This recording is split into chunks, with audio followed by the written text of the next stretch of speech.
Hey everyone, welcome back to Locally Hosted. We cover AI, machine learning, dev tools, and infrastructure. Today we're fixing the biggest pain point for Windows devs. Imagine wiping your machine and getting a perfect dev box in one command.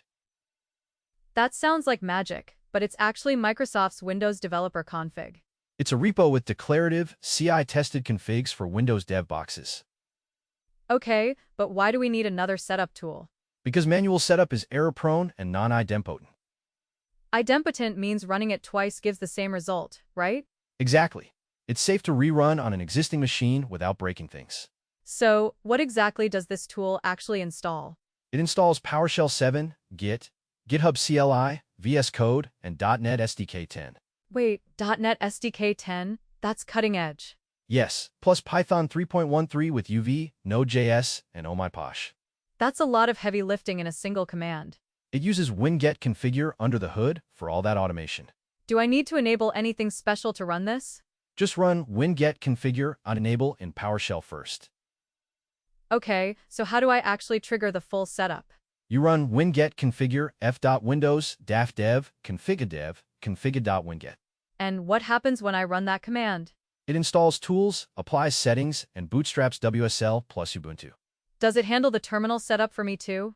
Yes, PowerShell 7 becomes default with OhmyPosh and Cascadia Mono. What about Windows OS settings? Does it touch those?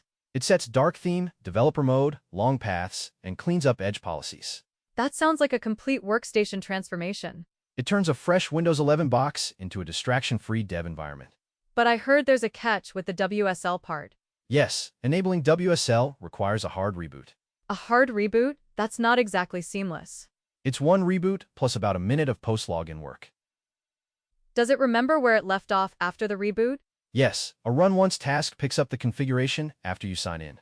So it's non-interactive but requires saving your work first. Correct. Save your work, then let it run unattended. Is this only for the full workstation setup? No, there are 3 different setups in the repo. What are the other options?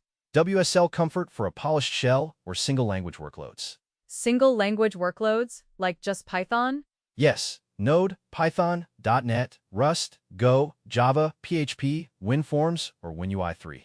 That's incredibly specific and useful for niche teams. Each workload is a one-command setup for that specific stack. What if winget configure isn't recognized on my system? Check the troubleshooting section in the README. So the core value is consistency and speed? Exactly. Any machine becomes your machine in minutes. It's like a time machine for your development environment. It eliminates the guesswork of manual configuration. And it's opinionated, so you don't have to choose settings. Yes, the repo provides the best practice defaults for you. Does it work on Windows 10 or just 11? The README specifies Windows 11 for the full dev config. Okay, so what's the biggest takeaway from this? Declarative, idempotent setup saves hours of manual toil. Subscribe to Locally Hosted for more deep dives. Original source is linked in the description. Alright, that's all we got this week. See you next time.